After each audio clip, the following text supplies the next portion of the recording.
All right, so I'm back again just to do a quick update on my car here, on this Range Rover. So I've had this thing, I bought it 90,000 miles or 89,000 miles. Now I have 98,000, I've almost gone through 10,000 miles since I've had it. I drive it a lot of places, and I love this Range Rover. Now I've changed the oil twice. I just changed it earlier today. Since I've had it, I try to change it a little bit earlier than what they tell you to, and then I'm going to be doing a full maintenance of it at the end of probably the end of November, maybe early part of December, because I just want to make sure it's gone through. I'm going to do all my cars with full maintenance on them, unless I'm going to plan on getting another one. But this Range Rover has been fantastic. So if you recall, when I first got it, I had black calipers. I painted them red. I had Land Rover do that. They did a great job. Looks really good. I've actually gotten compliments on that. No, by the way, you can see that curb rash that I had there.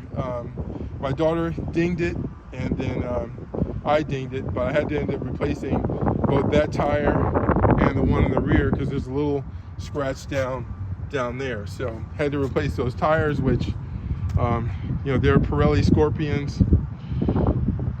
But that's the way it goes. Anyway, so those calipers, I've actually gotten compliments from people on the caliper. I've gotten compliments on driving this Range Rover. It's not, I really didn't expect to get any compliments because you see these quite a bit. But this has been great. No complaints whatsoever. This thing drives wonderfully. The other thing I did do is I did do the interior with the lighting, which I did a YouTube on that, but you can see the interior lighting. Let me change it to a different color here. Change it to, I think I like that blue a little bit better.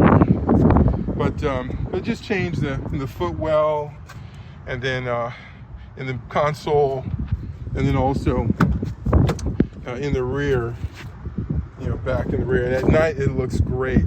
It's not overdone. I tried to make this thing look as OEM as possible. I didn't want to go gaudy. You can do a bunch of flashing lights, a whole bunch of stuff. You can beat it some music and all that stuff. I wasn't looking for that. I just wanted to improve the overall experience when you got in. But like I said, I just changed the oil on this thing.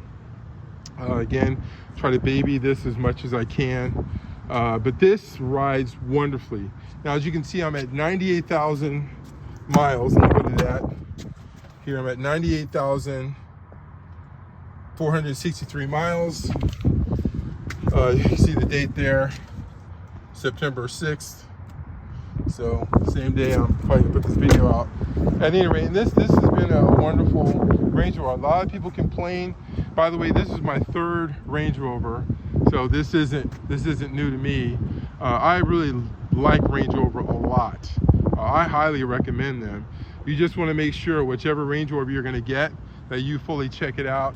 Make sure that the maintenance history of it. Check it out. Check the body out. Check the paint out. Most importantly, you want to check transmission, the engine. Check to see if there's been any damage at all. But when you have it, just baby it as much as you can. I really feel that if you take care of these cars, it will certainly take care of you. But I just can't believe that I get compliments driving this car. They really like the way it looks. Now, I could have gone with the black calipers and do the quote-unquote murder this thing out. I didn't want to do that. I was just happy, really just kind of having those red calipers kind of show. And when you're driving on the freeway, that's when I've gotten compliments. People just go, man, that looks really nice. I guess the red really comes out when you're driving on the freeway. But yeah, I love this Range Rover. I highly recommend anyone to get one. To change the oil today, I use full synthetic. Obviously, this is a V8, so it was $139. But again, I wish I could put AMSOIL in here. I'd have to go buy the AMSOIL. I didn't want to take the time, so I put Pennzoil full synthetic in here. Really, no issues. I think one thing you always have to look out for is that kind of underneath, kind of the spoiler underneath. to make sure. Sometimes they hit things because this thing lowers, or you could pull over a parking stop. So it's one of the things to kind of look out for. But the Range Rover Sport I've had this Range Rover Supercharged now for the second time. I would consider maybe an EV Range Rover. I don't know if I can get over my EV anxiety, because that Hummer EV3X, I really loved it. I miss it, but I don't miss the anxiety of not being able to find a charging station, and I don't miss the issues that come with it during the winter. But anyway, so I just wanted to do a quick video on this. This car is in great condition. I've tried to keep it the same way it was when I bought it. There'll be some things I may do to it to help enhance it. But again, I love this thing, and like I said, I highly recommend anyone get a Range Rover.